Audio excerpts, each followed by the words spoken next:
Bom dia, meus amigos, sejam todos bem-vindos ao Edley Podcast. Hoje, com muita alegria, nós vamos falar um pouquinho aqui sobre um tema muito relevante aí do direito, tanto para você que é empresário ou você mesmo, cidadão comum. Nós vamos falar um pouquinho hoje sobre contratos, cobranças, dívidas e vamos falar também um pouquinho sobre agiotagem. E para falar conosco um pouquinho sobre esse tema tão abrangente, está aqui comigo meu amigo, Dr.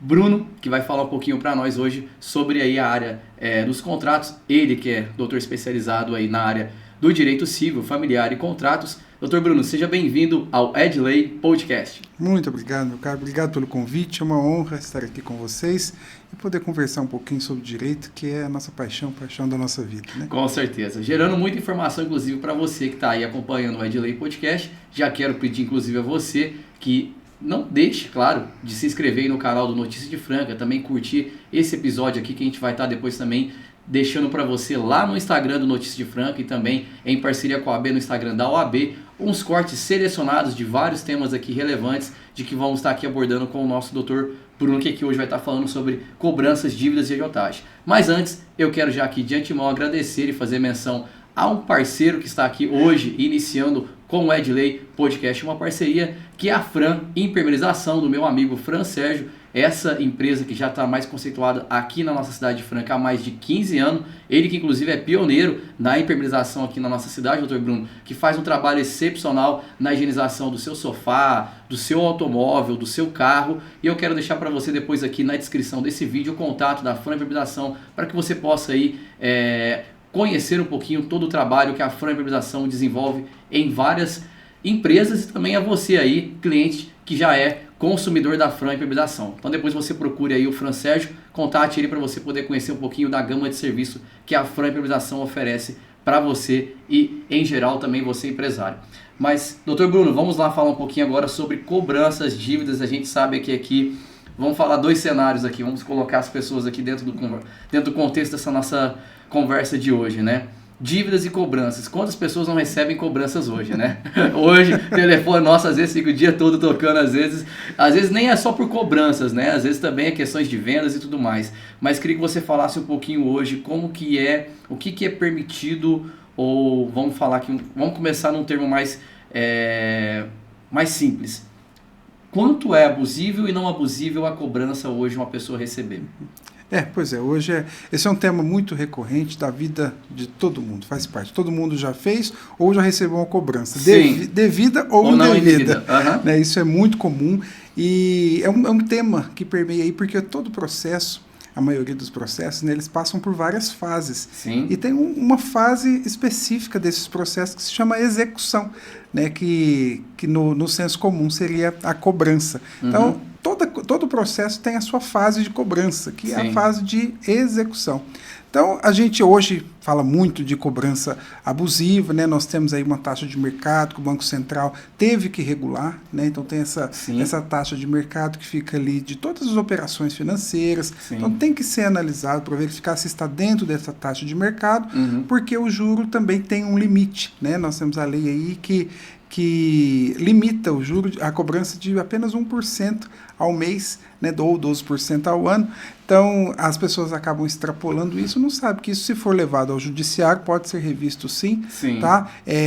Já explico que quase exceção de automóveis virou o boom de financiamento que nós tivemos aqui nos últimos anos, né? Até nós tivemos várias ações aí no início, né? Quando começaram todos esses financiamentos, nós tivemos várias ações, mas hoje o judiciário já veio isso com maior cautela, né? Que se a pessoa assinou o contrato, em tese ela aceitou aquela taxa, né? Então o judiciário já tem tirado o pé aí dessas ações revisionais. Mas o que eu falo é das outras dívidas mesmo, dívidas que são cobradas no ponto chave da questão dos juros, que quando ultrapassam e viram abusivos. E hoje, no contexto assim, geral, a gente pode dizer, se tem algum percentual, vamos dizer, uma estimativa na sua ótica já de atuação, a prática dos juros hoje ela é muito abusiva, porque, vamos ser sinceros, boa parte do consumidor nem conhece às vezes os números das taxas, nem sabe as taxas que são dos juros, que dirá, vamos dizer, juro simples, juro composto, que às vezes as pessoas também nem conhecem como é a aplicação deles,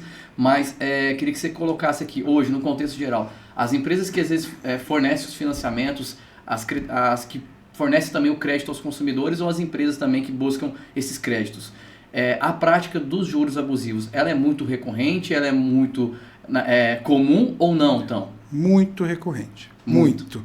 É até difícil a gente pegar um contrato que não tenha taxa abusiva, seja de bancos, né, seja entre pessoas físicas, né? Então tem que tomar muito cuidado, porque é muito difícil a gente pegar um contrato que não tenha uma abusividade de cobrança. Ele é muito difícil mesmo, sempre tem. Sim. Acontece que às vezes é uma abusividade de uma tarifa, alguma coisa assim, que às vezes nem compensa levar isso ao judiciário, a pessoa entende que não compensa levar isso ao judiciário por conta dos custos, mas que tem. A maioria dos contratos tem. E aí a gente tem que, aqui no contrato, no direito, a gente tem uma teoria, né, que na faculdade a gente aprende, que é o pacta sunt servanda, né, que fala que os contratos precisam ser cumpridos. Né, mas hoje também existe, a lei já garante isso, né, que a gente verificar se esse contrato não está abusivo, se essa taxa não está abusiva, se não há aí um desequilíbrio na relação comercial entre a pessoa credora e entre a devedora, entre aquela pessoa que captou o financiamento e aquela que concedeu o empréstimo para poder pegar o financiamento, pegar o bem. Então, hoje é muito possível e muito recorrente, muito mais recorrente do que a gente imagina. Sim, e colocando aqui a questão já do contrato, como que é a atuação do advogado, tanto às vezes na hora da orientação para a formulação do contrato, ou seja, para a aquisição de um crédito ou aquisição de um financiamento, e até mesmo depois, às vezes, a análise desse contrato para verificação realmente se foi indevido ou não. Como que é a atuação do advogado e a importância dos dois cenários para a vida, às vezes, do empresário ou do cidadão comum? O advogado ele tem que trabalhar de acordo com aquilo que a lei determina. Então, quando um advogado pega um contrato, ele olha justamente sob essa ótica, se ali há algum desequilíbrio para aquela pessoa que o contratou, né, e se há alguma situação ali que é ilegal que está sendo colocada no contrato, que depois possivelmente vai ser anulado. Então, o trabalho do advogado é muito importante justamente por conta disso. As pessoas não imaginam. Às vezes a pessoa fala assim, vou te pagar pelo WhatsApp, e não sabe que ela está ali fazendo um contrato. Né? Ela não imagina que aquela conversa de WhatsApp pode ser utilizada para a gente cobrar, inclusive judicialmente, aquela pessoa. Né? Então, por isso que a importância de um advogado. Né? Esses dias uma pessoa me procurou que estava caindo num golpe e falou, Bruno, eu estou captando um empréstimo aqui, só que o pessoal falou que para eu poder receber o dinheiro, eu preciso pagar uma taxinha, né? Então eu até brinquei com ele, falei, amigo, faz o seguinte, fala para eles descontar o valor que você está captando, né? Fala para eles descontar essa taxa aí e depositar só o que vai sobrar para você. Mas é porque eu brinquei com ele, porque eu já sabia que é um golpe, inclusive é ilegal.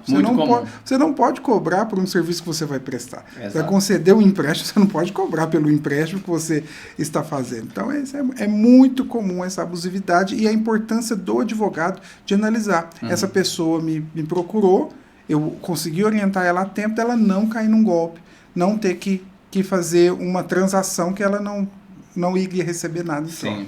Isso é verdade. Agora vamos falar sobre um tema que eu acho que as pessoas desconhecem bastante. A gente ouve muito falar, mas só às vezes quem recorre que vai saber realmente qual que é, vamos dizer assim, o comprometimento de acionar a agiotagem. Vamos falar um pouquinho sobre esse tema e eu queria que você falasse um pouquinho, porque parece que às vezes esse tema ele fica muito vago ou muito mais pro lado da ilegalidade, como se fosse da informalidade. Qual que é vamos dizer assim, a jurisprudência da agiotagem na prestação desse serviço e o que hoje é permissível e como a pessoa pode, às vezes, acionar ou recorrer a esse meio de uma forma segura? A agiotagem é crime, né? A gente fala de um crime, na verdade. Né? Justamente porque ela joga os juros de uma forma que a pessoa não consiga pagar. A gente foi modesto aqui. Isso, a pessoa paga um juro e o capital nunca paga, né? Tanto é que a agiotagem eu brinco, a dívida eterna, né? É uma dívida eterna. Não consegue pagar. Então, a agiotagem em si é um crime. Um crime. Nós temos até exemplo aqui em Franca de situações muito desagradáveis, né? Com relação a este crime aí, porque envolve vidas das pessoas, as pessoas se sentem ameaçadas. Primeiro, a abusividade da cobrança, né? Que não pode.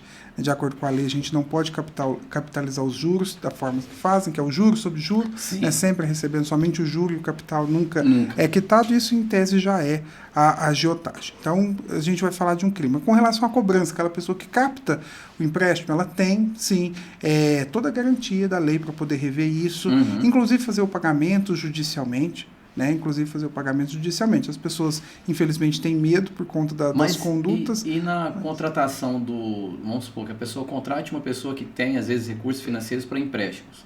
Você está falando, claro, de uma pessoa que às vezes trabalha nessa questão da agiotagem, que é crime, mas ela tem como fazer um contrato com a pessoa antes?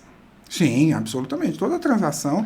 Nessa possibilidade, aí acaba que não caindo diretamente na agiotagem. É que se a pessoa que estiver emprestando já quiser fazer um contrato, já presume uma boa-fé, porque a agiota não faz contrato. Vai fazer, exato.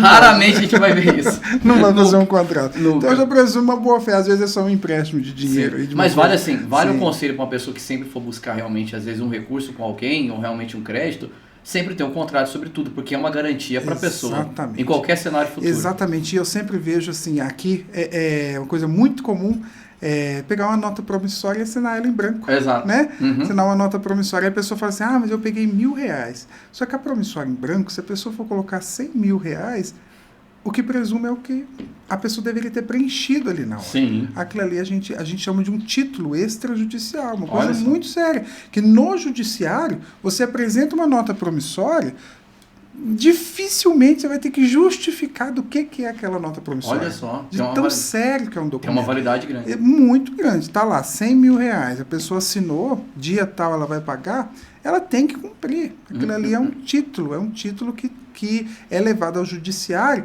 E no judiciário, o juiz simplesmente pede para intimar a pessoa, citar a pessoa para pagar em 3 dias. Olha isso. De tão grave que é, de tão sério que é, né, um documento. Então tem que tomar muito cuidado com essas práticas. A mesma coisa, você vai captar um empréstimo, não vai nem fazer um documento, né, aí certamente você terá problemas no cumprimento deste contrato, ainda que verbal. Né, fala, não, mas o que vale é o contrato verbal. Não, o contrato verbal é muito difícil de ser provado. Né? Você tem que provar, você tem que ter algum elemento de prova para poder provar que você está certo ali naquela transação. Realmente. Agora vamos falar um pouquinho sobre as dívidas nos 2 cenários de empresa. A gente sabe que boa parte das empresas, às vezes, diante as crises, diante os cenários de oscilações realmente durante o ano, passam às vezes por um endividamento. Como um advogado dentro desse cenário, porque a gente sabe que aí às vezes a dívida ela pode estar ou dentro de um banco, ou ela pode estar realmente no governo, dentro de algumas linhas de crédito ou benefícios que eles acionam.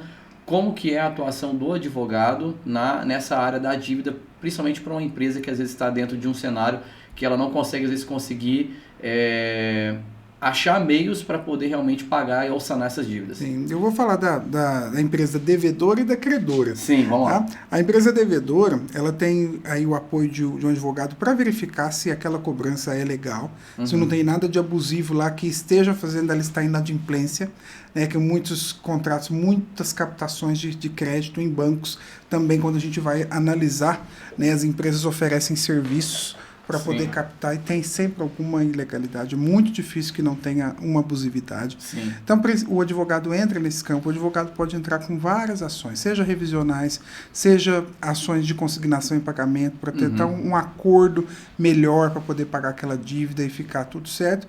E tem a questão da empresa credora, né? A maioria dos meus clientes, ali eu recebo eles da seguinte forma, eles chegam lá e falam, tem um monte de coisa para receber lá, mas eu desanimei, né? Não aguento mais, não gosto nem de olhar para aquilo que me dá raiva. Sim. Eu falo, amigo, já que vai ficar guardado na sua gaveta, deixa a gente guardar aqui para você, que a gente vai fazer um trabalho, a gente vai tentar recuperar aí o seu capital. Isso é muito importante, as pessoas não podem desacreditar do que o Poder Judiciário pode fazer. O Poder Judiciário está aí para pacificar todas as relações. Então, se é um dinheiro que está ali, nós precisamos movimentar isso, precisa movimentar para o credor, o devedor precisa saldar um compromisso que ele fez. Então, e tem o advogado aí vai entrar nessa situação, de entrar com uma ação para poder receber esse crédito. Né? Claro que tem um prazo e, infelizmente, muitas pessoas nos procuram somente depois do prazo de prescrição.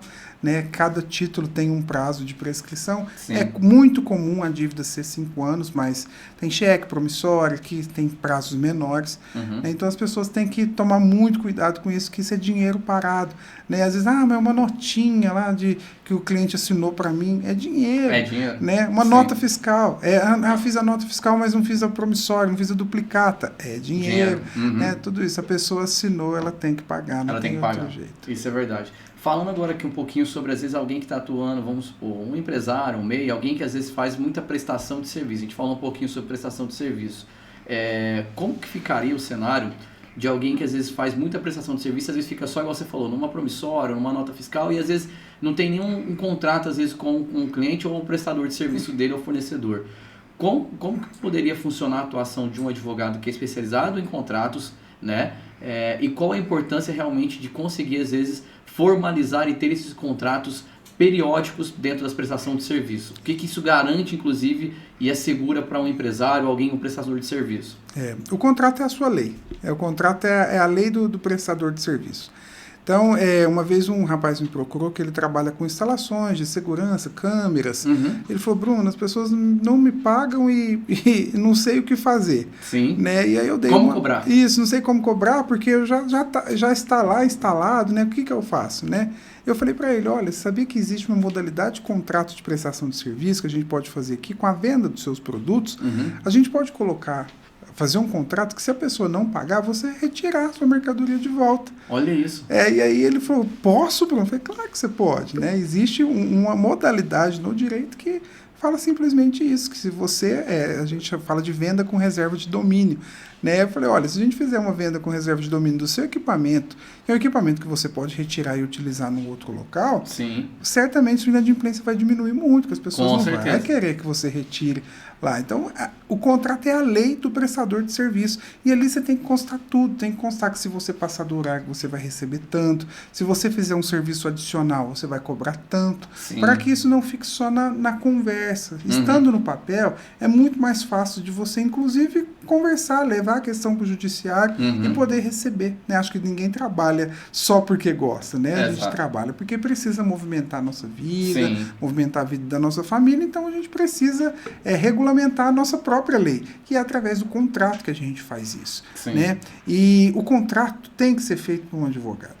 Não tem essa de... Hoje está muito famoso aí o ChatGPT, né? Eu não tenho medo do ChatGPT porque ele pode fazer tudo, menos pensar. Ele não pensa. Né? E não há nenhuma relação que não precise de um pensamento de uma pessoa que trabalha com isso, que esteja pensando nisso o tempo todo. E aí vai um olhar do advogado para a situação da pessoa. Exatamente. Eu sempre falo, gente, o advogado ele precisa pensar o antes, o durante e o depois. Não tem como ele pensar só o agora. Vamos fazer um contrato agora? Vamos. Então a gente faz agora, mas amanhã a situação muda. Amanhã alguma cláusula ali vai ter que mudar. Com certeza. E um advogado é a pessoa ideal para verificar qual que é a melhor forma de garantir aquilo que o cliente está te pedindo. Realmente. E assim, fica válido aqui também a dica, né, a orientação de que para um cliente, para um fornecedor, um prestador de serviço, uma empresa, o contrato ele dá até uma validação a mais para o seu próprio serviço, porque você está garantindo para o seu cliente a seguridade que você vai prestar do seu serviço, mas também está te dando a segurança das consequências do não pagamento pela sua prestação de serviço.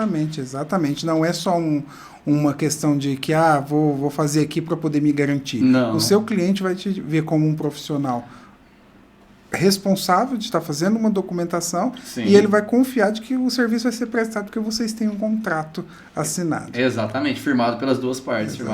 Mas, doutor Bruno, para a gente finalizar aqui, porque o assunto, por mais que a gente seja vasto, a gente escorreu ele de forma bem linear aqui na construção do nosso bate-papo. Eu queria que você deixasse aqui uma fala, um conselho, inclusive, também aí, sobre uma orientação para a população em geral, que às vezes desconhece o que a gente falou inicialmente aqui sobre a questão dos juros, da relevância, inclusive, e da consequências que tem sobre as dívidas, mas um conselho geral para a pessoa não cair realmente no endividamento, principalmente às vezes porque a pessoa está em necessidade, ela poder conseguir ter, às vezes, o olhar do advogado, não só na questão da parte jurídica, mas também o advogado acaba se tornando um parceiro na vida da pessoa na questão do crescimento, mas uma orientação para que a pessoa ela possa entender, igual você falou, o cuidado do antes, do agora e do depois. O conselho que eu tenho para dar é que as pessoas não façam nada pelo imediatismo. Né? Não tem nada que é tão urgente que não possa ser verificado por um profissional. Tem nada tão urgente que não possa ser verificado por um filho. Tem nada tão urgente que não precisa ser analisado para verificar se a pessoa não está caindo num golpe, se a pessoa não tem uma questão ali que ela não vai conseguir pagar. Né? E não tem nada que é tão imediato assim. Né? O meu conselho é, sempre leiam. Né? Leiam aquilo que vocês estão fazendo, leiam aquilo que vocês estão assinando para verificar se aquilo é realidade. É a realidade. Certa vez eu fiz um contrato de aluguel e como eu peguei um contrato, a gente vai movimentando esse contrato, eu coloquei lá que a pessoa tinha que devolver um negócio no final da locação. Era tijolos que estavam lá na casa de locação, numa casa, e eu fui fazer o próximo contrato, essa cláusula ficou lá. E a pessoa ficou muito brava, porque, olha, você colocou que eu tenho que devolver uns tijolos aqui, e eu não sei que tijolos são esses. Eu falei, olha, que bom que você leu, né? Eu não prestei atenção na hora que eu estava entregando para você, de fato, isso é referente a um outro contrato, estou tirando, né? Mas analise... As minúcias, né? Exatamente. Que confusão que seria se aquele cliente tivesse desesperado, tivesse assinado o documento, depois... Onde que estaria esse tijolo, né, que não fazia parte daquela relação, né? Então isso o conselho que eu dou é esse: leiam, não tenham pressa de fazer um negócio bem feito, avaliado pelo advogado da parte contrária, e assim todos eles vão entrar num consenso e vai ter uma relação tranquila, uma relação comercial muito eficaz para falar o que eles querem realmente. E aquilo que eles querem é aquilo que vai ser cumprido. Perfeito, muito bem colocado o Dr. Bruno, que falou aqui pra gente um pouquinho hoje sobre contratos. Ele já deixou um gancho bem interessante para os próximos assuntos aqui com ele, que o Edilei com certeza ele vai retomar aqui na bancada. A gente vai falar um pouquinho depois, Dr. Bruno, sobre inclusive contratos imobiliários, contratos de locações, que é também um assunto muito amplo e sempre é muito recorrente também, e é também uma área muito da sua atuação. Então a gente vai deixar aqui convite já para você retornar ao Edilei, agradecer inclusive já de antemão a sua participação aqui hoje no Edilei, uma alegria muito grande, é um amigo já de um período aí já bom de parcerias, e quero agradecer a você, que continue você sendo esse excepcional profissional na área do direito, esse advogado que tem com muito ímpeto e com muita honestidade feito um excelente trabalho em várias atuações aí que você tem prestado para a nossa comunidade franca. Eu agradeço muito, meu caro, agradeço pelo espaço da advocacia. A advocacia ela precisa ser falada, a advocacia precisa ser conversada, então agradeço muito pelo trabalho que você tem feito com os advogados de Franca. É um trabalho pioneiro, não vejo isso em nenhuma outra cidade. Acho isso muito importante estar aqui, é uma honra sempre estar aqui, sempre que convidar estarei. Amém, agradeço a você, muito obrigado. A você que esteve acompanhando a gente aí, a gente agradece inclusive o seu carinho, a sua audiência de sempre. O Edilei tem isso, a prioridade com a informação a você, com o direito, com qualidade e com a veracidade do direito aqui de Franca. Para vocês, um grande abraço e até a próxima edição do Edilei Podcast.